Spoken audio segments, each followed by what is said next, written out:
Good morning, good afternoon to all our guests in India. My name is Peter Denious, and I'm the CEO of AdvanceCT. And I'd like to welcome you to our webinar for Indian companies that might be thinking about relocating, expanding, or opening an office in North America, and why Connecticut is a state and a place that you should consider. We've got a great session for you here today. We're featuring a discussion with Ravi Kumar and Indra Nooyi, as I think you know. But before we get to that, we are very fortunate to have Connecticut Governor Ned Lamont with us, and he would like to welcome you and say some opening remarks. Governor, over to you. All right. Well, thank you, Peter. And to you, good evening, everybody. For us on this side of the pond, it's good morning. I was just reading the local newspaper here in Southern Connecticut, where Peter and Indra and I are from. And sort of interesting, right here on the front page of our Greenwich paper, it says "The Wash in Color." And it's the story of the India Cultural Center of Greenwich celebrating Holi Fest and Color Throw. And it just, to me, is a reminder of the extraordinarily close relationship between India and the United States that goes back generations. Two large, robust, sometimes messy democracies, always pushing every day to do right and reflect and respect our fellow citizens. Two incredibly entrepreneurial companies with a lot of startups and a lot of imagination. And as Peter said, we're so much stronger when we're together. And that's why I'm so proud that we were able to put this event together. I see a number of my friends here. Indra Nooyi, who we'll get a chance to talk in a few minutes, just been invaluable. We've been great friends going back, sorry, Indra, but close to 50 years, taking our lead when it comes to economic development in the state, making sure that Connecticut is not a small island unto itself, but opening up to the rest of the world, especially when it comes to India. One of my first introductions, courtesy of Indra, was to Ravi Kumar at Infosys. And Ravi is teaching America and folks here in the state of Connecticut a second language. And that second language, and we're not very good at second languages here in the United States, is coding and all the special IT skills that we need, helping to bring our Connecticut economy well into the 21st century. And that is not just about Apple and Amazon. It's really about all of our industrial sectors. Down here in the southern part of the state where I am, we have a major cluster all in and around digital media and fintech, financial services. One of the largest, fintech, crypto blockchain companies in the world, headquartered here, setting up a center to continue that education. Along the way, when it comes to digital media, we have the biggest online travel, biggest online employment, other varieties. As you move further upstate, you get to Yale, New Haven. Yale University, as you know, is one of the most preeminent universities in our country and beyond. A particular emphasis there upon life sciences and biotech. And we have hundreds of new startups in and around immunology and other places. And yes, we've got Boston to the north of us and New York City to the south of us, which are big fintech and biotech centers as well. But Connecticut has some advantages. We're approximately half the price and working every day to make sure you get the workforce and the team you need, and that Peter and I can roll out the red carpet for you. And finally, last of the thumbnail sketch of the great state of Connecticut, further north is really our manufacturing hub. We are the Silicon Valley of manufacturing. And that's because we have the best trained, most productive workforce in the world. And that's why it's Connecticut that we build many of the most sophisticated pieces of equipment this country produces, including submarines, including F-35 jet engines, including Sikorsky helicopters, all of which require a level of skill that other states are hard to match. These are our competitive advantages, and these are some of the things we want to introduce you to about the state of Connecticut. I could not be more pleased and thankful that you're taking a little time out of your busy day, that you're able to hear a little more about our story. I look forward to hearing your questions as well. More importantly, I look forward to meeting you when you want to come and visit the great state of Connecticut, and we'll be able to tell your story to Connecticut companies that want to reciprocate. Thank you so much, Governor. I was thinking, I'm not sure we're going to have too much time to address questions, but given that we just got through the legislative session, we got a budget passed, maybe it would be great if you could just touch on some of the highlights of that session and share just some perspective in general on sort of where the state is overall.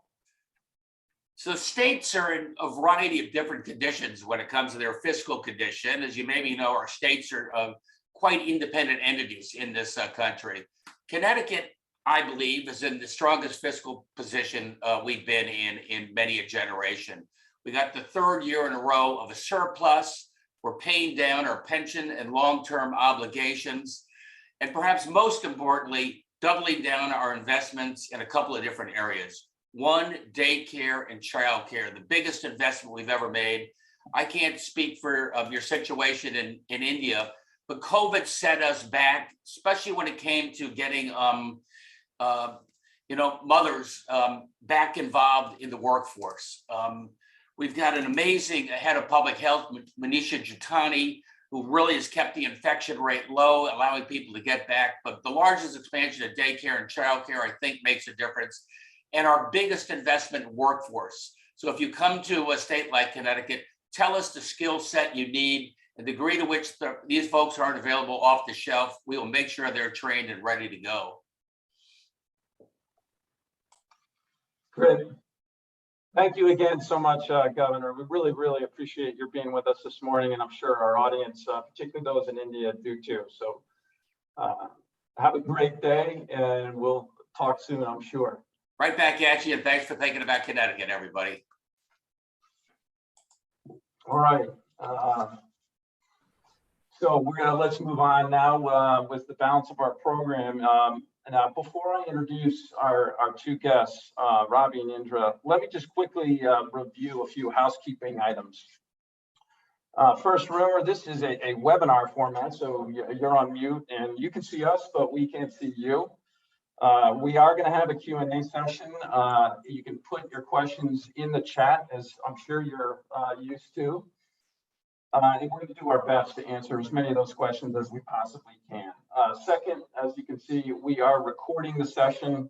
You're going to receive an email link to that recording, as well as additional information and content and contact information, etc. Okay. So let's get on with our discussion. I would now want to introduce our esteemed guests, Indra Nooyi and Ravi Kumar. Indra, let's start with you. Indra is the former chairperson and chief executive officer of PepsiCo. She's also a current board member of Amazon. Indra was born in Chennai, completed her undergraduate and postgraduate studies in India before coming to the US to attend Yale Business School. Her professional career included stints at Boston Consulting Group and Motorola before she joined Pepsi in 1994. And once at Pepsi, she initially led corporate strategy and development, and then quickly rose to become chief financial officer and eventually CEO, a role she held for over a decade. And on to Ravi Kumar. Ravi is president at Infosys, where he leads the company's global services organization. He was born in the Indian state of Orissa, and he started his career, believe it or not, as a nuclear scientist before making his way to PricewaterhouseCoopers, then Cambridge Technology Partners and Oracle, before finally landing at Infosys in 2002. Now, Ravi has overseen a number of important business units within Infosys, rising to the role of president in 2016. He currently oversees 220,000 employees, 11 distinct initiatives or business lines representing over $12 billion in revenue. Now, both Ravi and Indra sit on too many boards for me to name here, But suffice it to say, their professional and personal journeys have provided them experiences and perspectives which are in high demand by some of the world's leading organizations. And frankly, that's why I am so fortunate to have them as mentors, advisors, and board members at AdvanceCT. As you just heard from the governor, we are the state's economic development partner. We work closely with the governor and his team, as well as our incredible board of directors and many other stakeholders.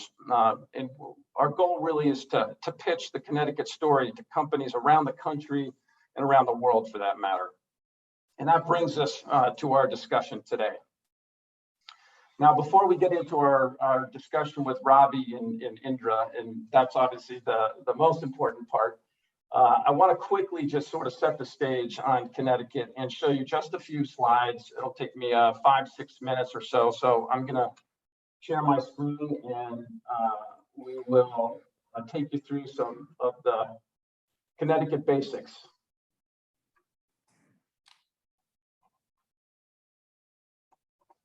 Okay, trust you all can see that.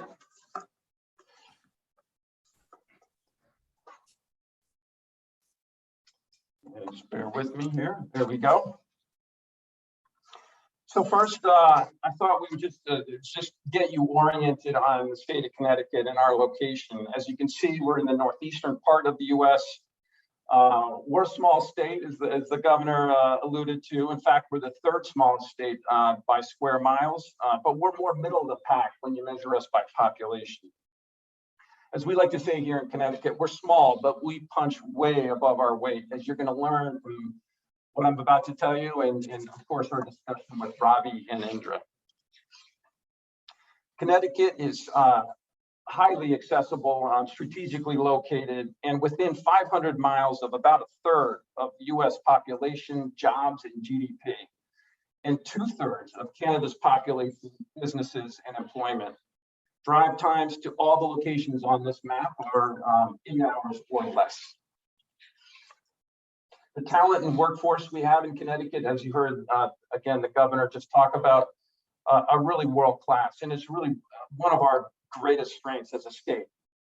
We are the third most educated state, and we also rank #3 for employees with advanced degrees, and #5 for science and engineering doctorates in the workforce. And that's largely due to the more than 250,000 students enrolled in our 38 colleges and universities.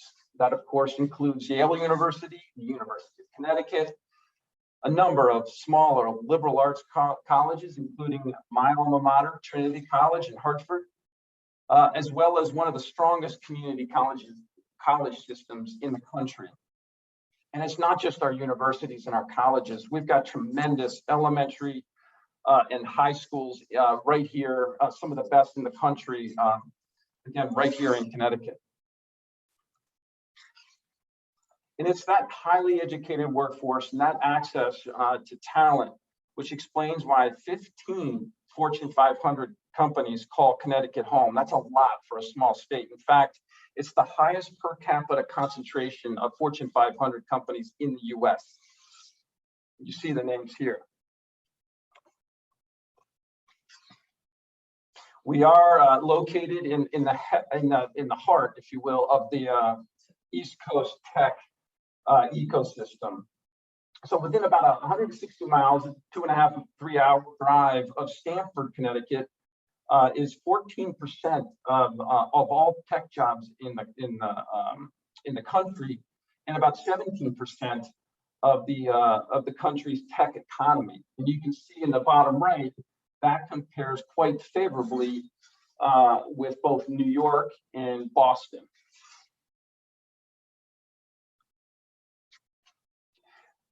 The governor alluded to this, but in our state, we think of an innovation corridor that is really where the most activity in our innovation ecosystem resides. And it runs from Stamford, a city in the Southwest, moving north and east about 40 miles to New Haven, and then about 50 miles north to Hartford, our capital city. We have incubators, university programs, co-working spaces, and many other supporting organizations, including Connecticut Innovations, that's the state's venture capital arm, as well as CT Next and Green Bank, and all these folks working very, very closely with that innovation community. Now, not many people know this about Connecticut, but we have an extraordinary amount of innovation going on here. In fact, Bloomberg ranked Connecticut the 4th most innovative state. Private R&D investment per capita is almost twice the national average in our state, and that's why we have 68% more patents per capita here in Connecticut than the U.S. average. And it's that R&D activity that attracts a healthy amount of investment, particularly venture capital, and that in turn fosters this vibrant tech ecosystem that we're really talking about today. And this is just a sampling of some of the names of literally the thousands of tech companies that operate here in our small state. It is notable that we have at least 4 Indian IT services companies operating here. Of course, led by Infosys, and you're going to hear from Ravi Kumar in just a minute, but also HCL, LTI, and TCS.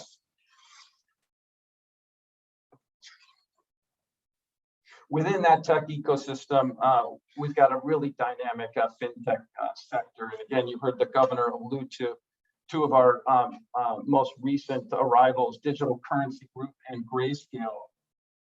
Many of these companies come to Connecticut because they want to take advantage of our state's dominance in insurance, for one. Hartford, as you may know, is known as the insurance capital of the world, as well as our asset management industry, where we have many of the top and largest hedge and private equity investment managers. And so fintech companies want to be here to sell their technology to these companies, and of course, take advantage of the talent pool that is here as a result. Okay, on to some other considerations about Connecticut. For one, it just costs less to operate a business here. So this chart is showing you Class A office rental costs. And as you can see, 3 of our cities, our largest cities, are in the light blue at the top. And it's pretty clear, we're dramatically less expensive, 10 to 40% or more less expensive than many other tech hubs that I'm sure you're familiar with.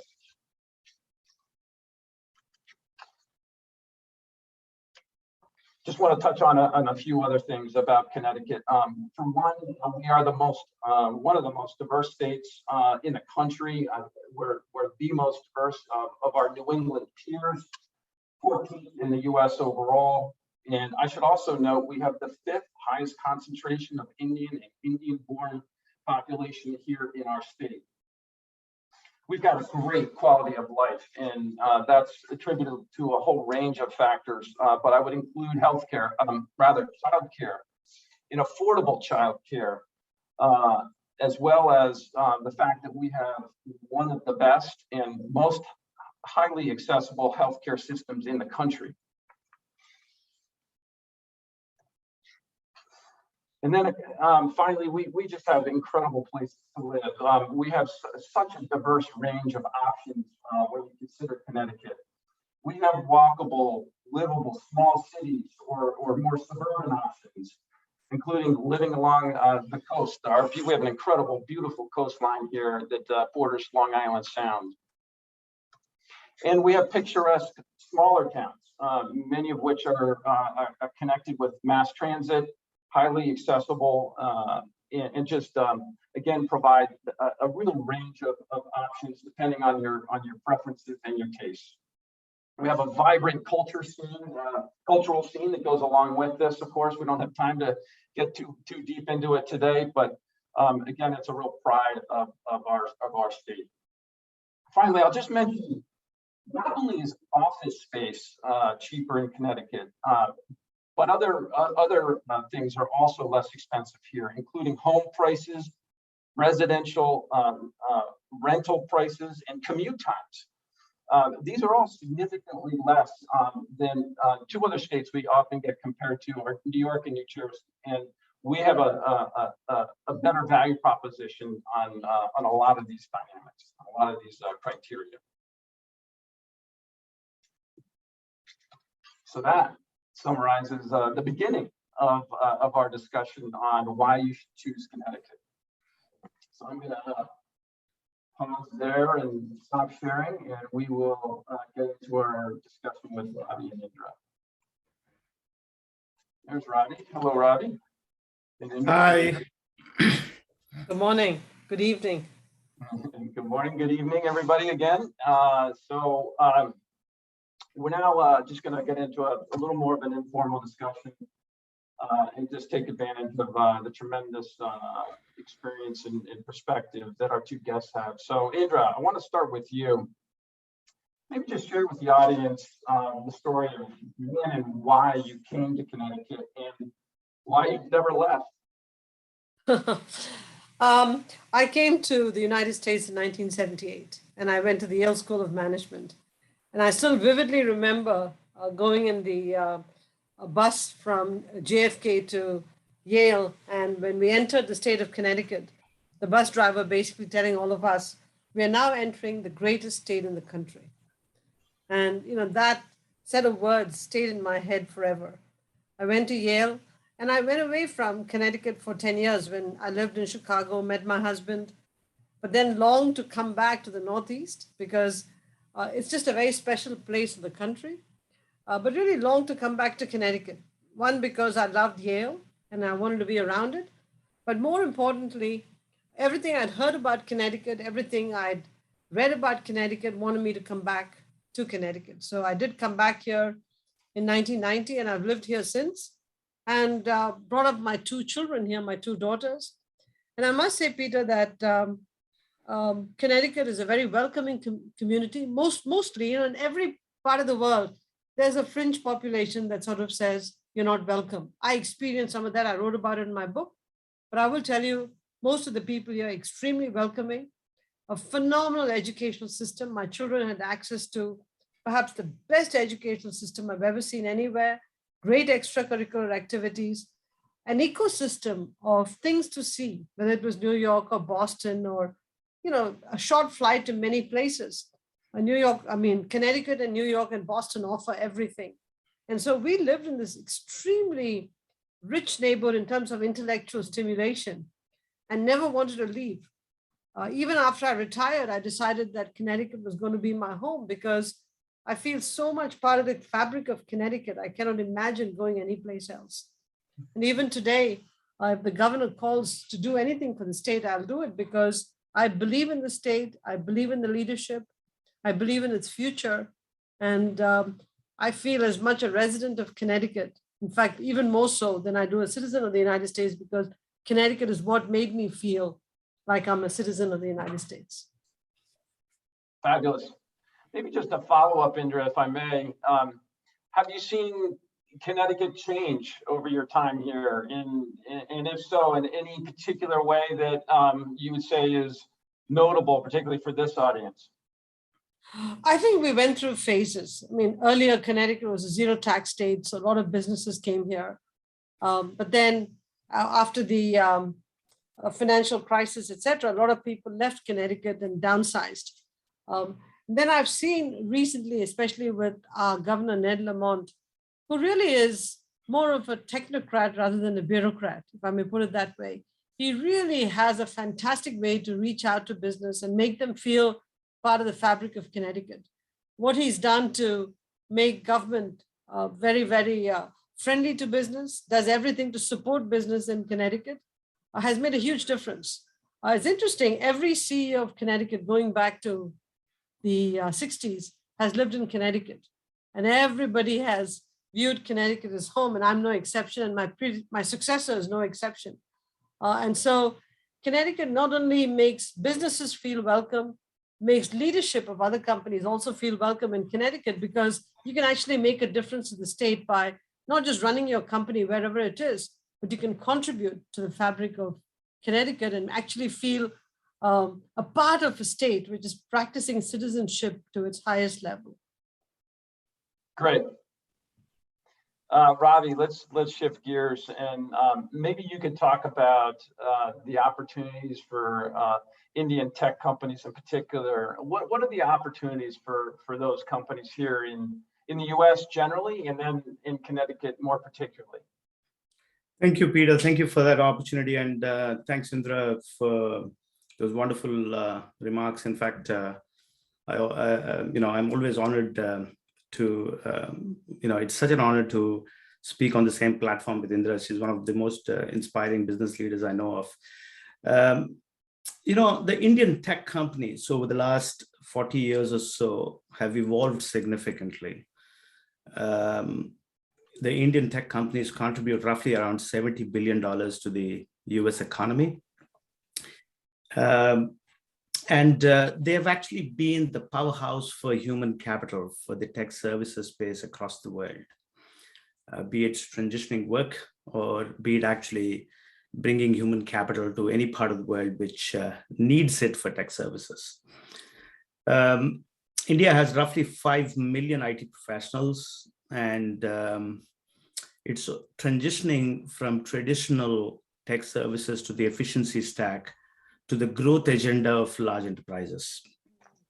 In fact, digital services and the transition to digital services, which is where the growth agenda for enterprises is, needs local beachhead capacity to co-create with enterprises. And one of the reasons why Indian companies have to start to think about not just building human capital, but to actually lend their training infrastructure to one of the principal markets, which is the US, is probably the next big wave. In fact, in the last 5 years, companies like Infosys have actually hired 25,000 people in the US. And we've lent our human capital infrastructure to go to schools and colleges in the US. And actually build a feeder of talent from the schools and colleges. Connecticut is one of those exceptional states on academic ecosystems. 250,000 undergrads come out of schools every year. 50,000 come out of community colleges. In fact, we have experimented with community college infrastructure and built feeders of talent with apprenticeship. I call it the digital apprenticeship. And Connecticut has been those fascinating states where we have experimented with. The US has 8.5 million IT professionals. There's still 3 million open positions. And that's because digital skills are consumed in closer proximity to those enterprises.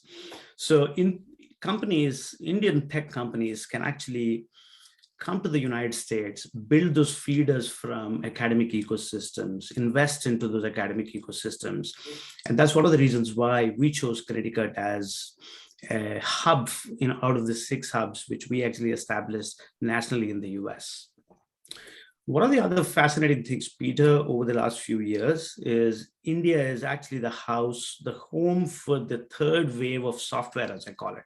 The first wave of software was on-premise software. The second wave of software was cloud software. The third wave of software, I would say, is software which is surrounding the first and the second wave, very agile.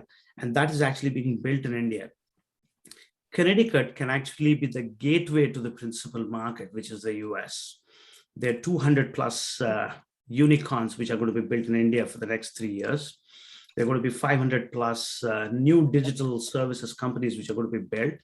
And Connecticut can be that gateway to the US. Connecticut is in the northeastern corridor, which houses roughly 20 million people.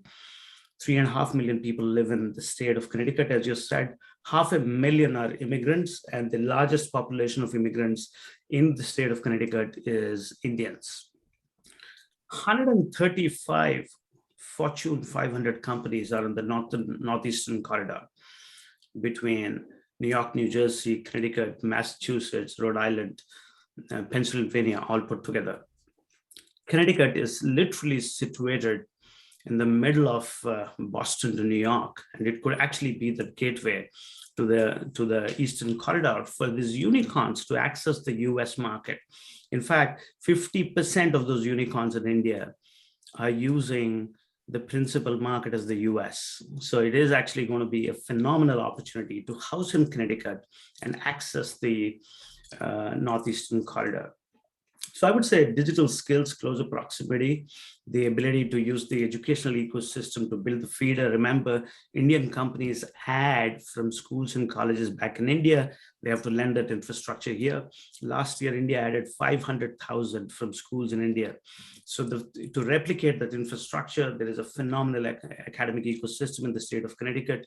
It is in the center of this Northeastern corridor, where unicorns built in India can actually cater to the principal market, which is the US. So it's an exciting state where you could get the support from the government, the local academic ecosystem, and actually build consortiums to build this, to build this talent from schools.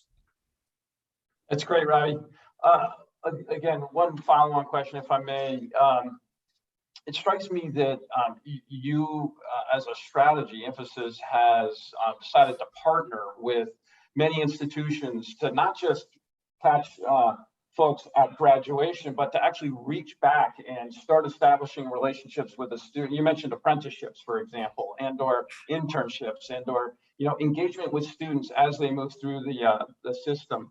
Talk about what you've done here in Connecticut and how that has been, and its effectiveness, and the student quality, et cetera, that you've been able to access. So Peter, I've been a big believer of experimenting and then scaling those experiments at scale. That's the fun of working at Infosys. And we've done a variety of experiments with the state of Connecticut. As we progressed on a journey in the last few years, in fact, we added 1,000+ ID professionals locally in the state of Connecticut. And this is now a very interesting opportunity, because not only are we working for local Connecticut clients, we can actually work for any client in the US, because work has got virtualized during the pandemic. In fact, during the pandemic, the acceptability of remote jobs is so high. 1 out of 6 jobs in the US is actually a remote job now. It used to be 1 out of 67 based on a LinkedIn survey pre-pandemic. So you could not just work for the clients in Connecticut, you could not just work for clients on the Eastern Corridor, but actually work for any client in the US. So we have started to transition work from different parts of the US into the state of Connecticut. 50% of my clients are actually not from the state of Connecticut, for which I service from my Hartford up. The other interesting experiments we did, as the endeavor of tech services moves from people to people plus machines, and machines take over the solving of problems. People, the human endeavor is going to be for finding new problems. We actually believe that non-STEM talent will play an important role. So we partnered with the college, the Trinity College, a liberal arts college in the state of Connecticut, to actually hire non-STEM graduates and create data scientists locally, not just locally for the state of Connecticut. It's a national experiment we started in the state of Connecticut.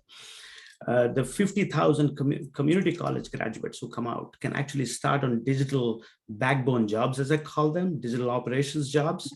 And as they work with us, we give them 60 credits locally with colleges in Connecticut to give them a degree if they want to, or credentialize their work. And actually, I call it the digital apprenticeship program. We've partnered with Google and AWS, and we've worked with the Workforce Council of the governor to actually build those pathways and actually create jobs for people who have an associate degree and without a degree. This is a hidden jewel of talent. There is such a hidden jewel of talent available there. In fact, the stickiness of the people we hired from the schools is just phenomenal, because we actually provide them the first corporate job. So they're much more sticky in an industry which has high attrition.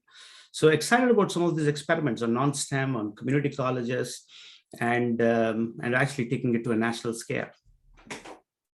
Hey, thanks, Ravi. And you're alluding to the incredible commitment our governor and the state of Connecticut has made to training and upskilling and making sure that our people in our state have the right skills to meet the economy of the future, today and the future.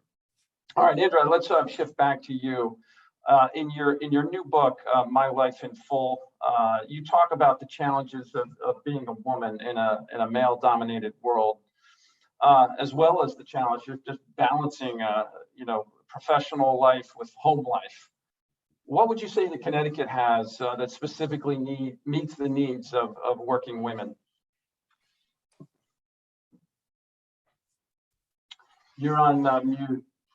As you showed in your slides, Peter, and as the governor talked about it, Connecticut is very, very female friendly. So it's a great state for women to seek employment because we are open for business to everybody. We want the best talent. So it's a great state for working women. And that's supported by the fact that we've also built out a very good childcare system. If you look at care.com and organizations like that rate the childcare systems in different states, Connecticut ranks way up there.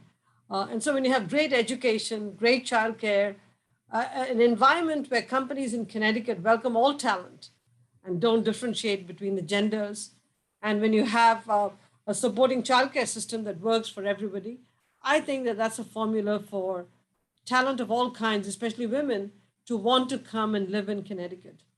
And so I think that we ought to look at this as a state that's open for business for everybody, especially for women who perhaps might feel, it's very stressful to live in a state which doesn't have good childcare or doesn't have companies that welcome women. So I feel great about Connecticut. Now, I worked in a New York-based company, but we had so much Connecticut business and we all lived in Connecticut and contributed to Connecticut that I feel, as I said earlier, much more a Connecticut person than I do a New York person. So, I have Connecticut in my blood in many, many ways. But let me just say a few other things, Peter, as I read some of the chat on the side. The governor said that he and I know each other forever. That's true. We both went to school together.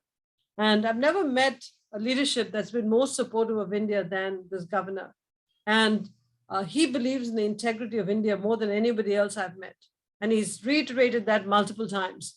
And so for people who think that some citation by the Connecticut General Assembly casts a pall on Connecticut's perception of India, the feeling of the governor of the state of Connecticut is clear, strong belief in the integrity of India, and believes that India is a wonderful, wonderful, wonderful partner, the world's oldest democracy with the world's largest democracy. So I just want to put that issue to rest. The second thing is, as we, when I was co-chair of AdvanceCT with you, Peter, I tell you that Connecticut's an unusual place. People can look at Austin, California, North Carolina, look at whatever you want. Each of these states has got some unique proposition. But to me, Connecticut is a great place to live, work, and play. And that's what makes it so unusual. We've often talked about Connecticut being a sea to ski state. Anything in Connecticut is within 1 hour to the best boarding schools, the best universities, the best innovation hubs, the best tech talent, whatever it is, that's what Connecticut offers. And so ultimately your choice is between lifestyles. It's not necessarily talent availability, because if you like the Southern lifestyle, live in a hot place all the time. If you like the 4 seasons, beautiful fall foliage, if you like the sea to ski state, if you want to be very close to JFK. I mean, you can get to JFK in the same time from Connecticut as you can from New York City. It's equidistant. And so if you want to be in a state and in a part of Connecticut that is welcoming, it's diverse, has everything you need to have a great quality of life, choose Connecticut. That's the way you should make the choice. And so this is not about Connecticut or nothing. The US offers a great variety of experiences. I think Connecticut ranks way on top there. That's great, Indra, and it's a good segue to go back to Ravi, and we are getting some questions about just the differences of Connecticut, and in fact, I'm guessing folks out there might say, Ravi, why not open if I'm a company in India, why shouldn't I launch and open and/or expand operations in North America in a bigger or more centrally located state? Talk about your decision to open one of your centers here and why you chose Hartford. So Peter, Connecticut was one of our top choices for literally 3 reasons. One, we were looking for an academic ecosystem and a good place to raise a family for our employees. 2, the state government was one of the most collaborative, one of the most accessible, and its ability to create consortiums between corporations, academia, and the policymakers was just outstanding. In fact, I so distinctively remember this, and Indra actually introduced me to the state of Connecticut. When I actually got for my first meeting, we had 10 CEOs of local companies. The 15 Fortune 500 you spoke about, 10 of them actually showed up. And they actually wrote a letter to the CEO of Infosys saying, come and join our state. We will help you build the seed capacity. We will help you establish yourself. I have not seen this in any other state. Very closely knit community. The ability to bring that closely knit community to support your initial startup of operations, I think is a phenomenal thing. Working for small companies gives you speed, agility, and velocity. Working for large enterprises gives you this unique estate and resources at your disposal. And I'm a strong believer that you should use that ability of being in a big firm to translate it to small experiments and then scale it. And Connecticut was the best opportunity for us to scale, as I spoke earlier about our skills, our pathways with schools, our partnership, co-creation with enterprises. In fact, it has a very good innovation ecosystem. Very diverse and cognitive. In fact, every state is known for one industry or the other. Connecticut is known for many industries. It's, as the governor said, Silicon Valley for manufacturing. It is one of the biggest defense producers in the country. It's a big hub for insurance and healthcare. So there are so many things in the state of Connecticut, but that you can actually get that cognitive diversity in the environment. So I would say a combination of all of these things, and its access to the Northeastern corridor. Don't underestimate this, that you could all the way from Massachusetts to New York, you could connect in less than 2 hours. And you could access those 135 Fortune 500 companies, which are located in the States. 135 out of the 500 Fortune 500 companies are located in the Northeastern corridor, which is almost 1/3. So you could access those enterprises in less than 2 hours. So it was a no-brainer for me, honestly. And of course, the extraordinary leadership of the governor and his enthusiasm to house Indian tech companies like Infosys just made this opportunity a wonderful one. This was one of the first hubs we signed up for. Peter, if I may add something to what Ravi said. The other thing I think through AdvanceCT and the way it's been set up to really work with business, we want to hear what business needs from the state. And, this is not this is what the state has, take it or leave it. We actually have a collaborative relationship, as Ravi said. So the business wants us to make some changes in the state in the way we do business, reduce the amount of paperwork it takes to open a business or develop new workforce skills. The state is willing to listen and react very, very quickly, as evidenced by how much work has been done to reduce the time it takes to open a business in Connecticut. The Governor's Workforce Council that's really looking at developing, the talent required for businesses of the future. So it's a very accessible, collaborative, friendly government working with business. So Ravi's had firsthand experience with that. I've seen it from being part of AdvanceCT, how we've improved it over the years. And I just think that this is a state where you put the board on to say we're open for business in a big way. Absolutely, Indra. In fact, a strong local voice all the way from the Commerce Board to the Workforce Council. Yeah. Most workforce councils in all states are very fragmented. What the state has done is to bring all those forces together so that we could have one cohesive approach to talent and reskilling. There's one other interesting stat which Indian new age Indian software companies will be excited about. There are 2.5 to 3 million local businesses in the Northeastern Corridor, small businesses. And a lot of software which is being built in India is actually for the small and medium-sized businesses. And the ability to access those 2.5 million small businesses in the Northeastern Corridor from the state of Connecticut, I think is a golden opportunity. I have a friend of mine who recently came to me asking me for access to the US small and medium-sized businesses. And we did some homework and we figured out that this is probably the highest concentration of small and medium-sized businesses. So that's another very interesting opportunity for Indian software companies. The other thing too, we have a governor who's more a centrist, not an extremist, works very well with both sides of the political spectrum. And that creates a wonderful business environment. So I think we have all that it takes to welcome business from India and really allow them to thrive here in the state. Peter, I shouldn't forget, retired CEOs and CEOs who are actually CEOs still of companies who live in Connecticut, we all know each other and we're all friends. And we all want to work together to improve the state. So you have a ready ecosystem of advisors and people with Rolodexes you can call on to further the business. Yeah, absolutely. And Indra, I want to go back to your comments about the governor.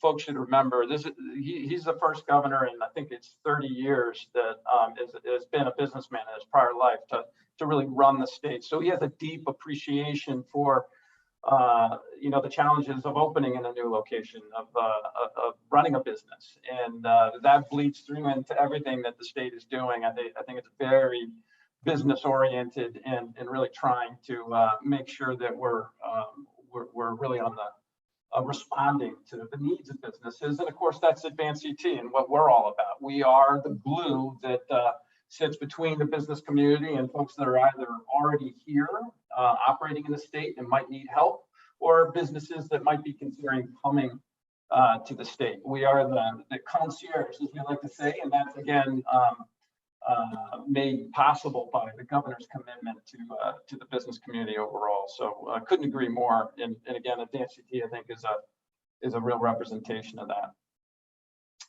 Okay.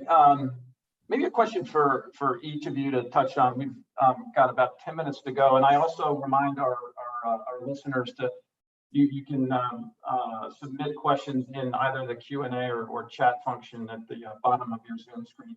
So we're happy to hear from you. I think we've answered several along the way here, but what I wanted to bring up, again, for both of you, you have each had and or are having, in the case of Ravi, meteoric, professional careers, and no doubt your intelligence, your drive, your just sheer skill and horsepower has fueled that. But has there been anything, in particular that's been around you, the place or the environment where you have operated or lived that have been a real contributor to that success? Talk about those sort of external factors. And I know we touched on some of them, but maybe there's something else you want to really drill down on and say was important to enable you to be successful as you've operated and or lived in the state of Connecticut. I think Indra is more equipped to answer this question. Because I live here. Peter, I tell you something. When you're a CEO running, just in the C-suite, running a small company, whatever it is, it's a lot of work. And if you also want to have a family, have kids, you need a support structure, an infrastructure that allows you to do both. And so even though I ran a New York-based company, I could live in Connecticut because it gave me that support structure, great education, access to childcare, just a safe state, great housing, quality of life was fantastic. And so it allowed me to continue to thrive in my career and stay married and have kids because it reduced so much of the stress on me. And so I think this is not about helping my business career, it's helping your personal life so that you can actually balance work and family. And so it allowed me to grow in my career and become CEO ultimately. And I thank Connecticut for giving me that wonderful environment to bring up my family, because without my family, I'm nobody. Peter, I would just add one thing here based on my experience doing business in the state of Connecticut. I've been the strong believer to think big, be provocative, and do small experiments on that big idea and then translate that to scale. That's what I'm a very strong believer on. And I leverage the Infosys platform to do that. Connecticut has this unique opportunity because it's a very closely knit community of all the states I've been in. There are smaller states we are in and the bigger states we are in. But I've never seen a state which is so closely knit, all the way from the government policymakers to academia to enterprises. So the ability to bring the ecosystem for those big ideas and translate them to, cross-functional experiments, and then come together for a cause. I just believe this state has this unique, unique offering, if I may, to offer, because I can't think of any state which is so closely knit. I don't know what it is, but culturally, it's a state which is very closely knit. Everybody seems to know everybody. Yeah. It makes it very easy for doing business. Ravi, do you think if you were giving advice to an Indian company, say 10 or 15, 20 years ago about location considerations and how to think about North America, compare that to today. How do you think the consideration set has changed, or is it pretty much the same, or what, if anything, has changed? It's significantly changed. Tech was this enabler for the efficiency stack when enterprises were, scaling globally. Tech is now a part of the growth agenda. It's actually the business. In fact, in 2021, for the first time, the number of developers hired by the non-tech industry is higher than the number of developers hired by the tech industry. The reason why I'm saying this here is what it means is you just can't offshore work. You have to actually co-create with your enterprises, with the clients you're working in, which means you have to do it in closer proximity. So the distances have changed significantly for digital skills. The second, I would say, the pandemic has just virtualized work. As I mentioned earlier, there's a LinkedIn survey which talks about 1 out of 67 jobs being remote before the pandemic. It's 1 out of 6 jobs remote after the pandemic. In fact, if you have seen the tweets of the Airbnb CEO, he speaks about how 15 to 20% of the bookings on Airbnb are actually for work. So work has got decentralized, living has got decentralized, and workforce has got decentralized. So Connecticut offers this unique opportunity because of its strategic location to be that hub for work and workforce in the Northeastern corridor. And that's that's probably the most fascinating opportunity, not just to work for local clients, but to work for clients in the close proximity. Remember, we are never going to go complete remote. We are never going to go complete back to the physical work. Brian Chesky calls it the pre-digital era. The office is a pre-digital era.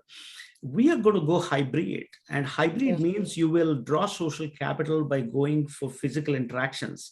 So imagine if you're a New York-based company, or if you're working for a New York-based client, I could still have my teams in the state of Connecticut because we might need them only 1 day a week to go to work physically, and the balance days they actually work out of work remotely and live a good life, as Indra said, with a good life for your families, and the cost of living, the cost of living gives you the quality of life. So I think we are going to get to that hybrid world, and as we get to that hybrid world, I actually think the opportunity we're going to double down on the opportunity in the state of Connecticut. Well, we should also add that during COVID, the way the state was managed sensibly, science-based, yet making sure that we could balance lives and livelihoods in a very sensible way, again speaks to the governor and how he listened to all the points of view and sort of carved a path for Connecticut that kept most of the businesses open through the pandemic. And then those that shut, he opened them judiciously as quickly as possible. So this is an unusual state in so many ways. And, you know, I hate to be the poster child for advertising the state, but I can't help it. That's how I feel about it. We just have a couple minutes left, and we have one particularly good question from our audience. I think is a great way to end our discussion here this morning. What would be your top bit of advice for an Indian company expanding into the U.S.? Maybe each of you. We got about 3 minutes by my clock. You want to take a crack at that? Anybody can start. I think if you go back to the top of the recording and listen to the whole thing, that's really the message that we're giving companies coming from Connecticut. It's a location is unbeatable. It's got all the talent you want. It's got a quality of life that's unbeatable. It's lower cost than any other option in the Northeast. And the real decision that companies have to make is, do you want to locate in the Northeast or the Southeast or the Southwest? It's a broad geographical decision first. If you like the lifestyle and the environment in the Northeast, Connecticut is unbeatable. But if you're looking for 365 days of warmth and sunshine, that is not the Northeast. The beauty of the Northeast is the 4 seasons. So if you start with that as your first attraction, there's no question that Connecticut ranks at the top of the list. All right, Ravi, you want to bring us home? I would say, Peter, I think Indra summarized it well. I would say access to human capital. Remember, the US is on a tight labor shortage. If Indian companies want to set up shop in the US, they need to actually build their human capital. And the academic ecosystem of Connecticut is the biggest draw, in my view. And of course, the ability to access the Northeastern corridor, just the strategic location which Indra spoke about. I think these are the 2 things. And finally, the real thing is the local state government and its support to actually make your business work. So three things which I believe will be the draw for Connecticut. Great. Well, I think that brings us really up to the end here, and I'm mindful of everybody's time, including our guests in India. I know it's getting into the evening hour there, so I just want to thank Indra and Ravi, and of course the governor, for joining us in this discussion. I hope it has been helpful and revealing as to what our key strengths are in Connecticut. We very much appreciate you taking the time to hear it and ask your questions. We're available to field more questions.